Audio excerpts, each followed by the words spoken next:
All right, so before we get started, I just want to make sure I've got all this straight. You planted underground churches in China. You traded wells to free pygmy slaves in the Congo. And now you're part of the biggest well project in the world.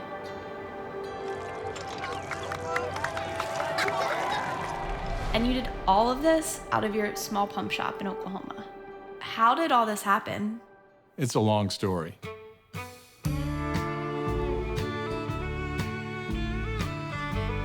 My wife Terry and I were living pretty conventional lives.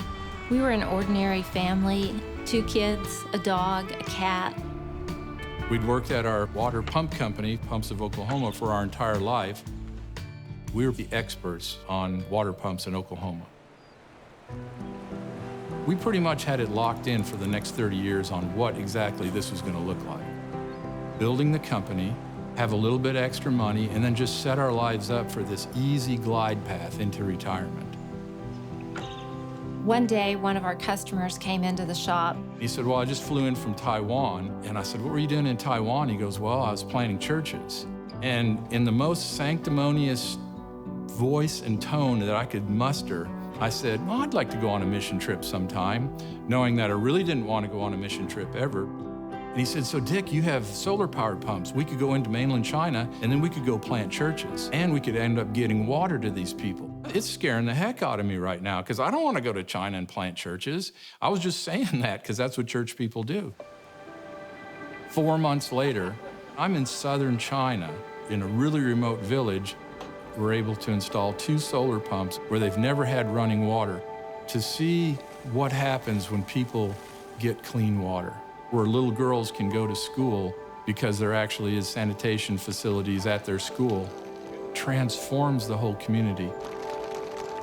When Dick got back, it was obvious that there was so much need in the world. God had placed us where we were in the kind of business that we were in. We knew that it wasn't accidental. From that point on, the safe, easy glide path to retirement wasn't going to be there. So after one of our trips, we determined that solar pumps are too high tech. We needed to invent a new type of hand pump. And so I thought of my old college roommate, Steve. And I hadn't talked to him in probably 2 years. I came in Monday morning, checked my voicemail, and it's Steve. And he goes, well, my pump went out in my granite shop. And I go, well, forget that. I've been to China 3 times. I've been to Sierra Leone. I need help inventing a hand pump. We met for lunch, and I told him it had to be able to pump water 80 to 100 feet deep, be built in country, less than $100 in cost. And oh, by the way, I needed it in 3 months. And he goes, yeah, I'll start tomorrow. So Steve finds a drawing from Leonardo da Vinci from 1498. A couple days later, he finds a patent from England from 1675. He combines the 2 drawings, and we end up with the Access 1.2 hand pump, which is the pump that we're using today. And the cost is $20. At that point, we created a new manual drilling method made in-country by the in-country people. We started training and mentoring teams all over the world. If we could help people start their own drilling businesses, their own pump repair businesses, as soon as they were trained, they would just take it from there and solve the water crisis in their communities. We said yes to every project that we came across, and we just kept seeing God show up in every place. Over the course of 10 years now, we've gotten water to 1 million people. We've drilled 3,200 wells. We've spoken at the United Nations. We're working on the largest freshwater project in the world, the 7,000 well project.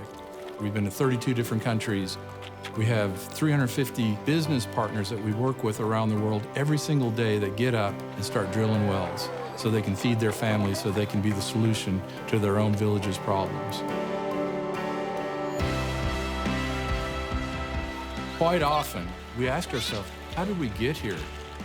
It all started just with saying yes to the things that were right in front of us, that are in our everyday life.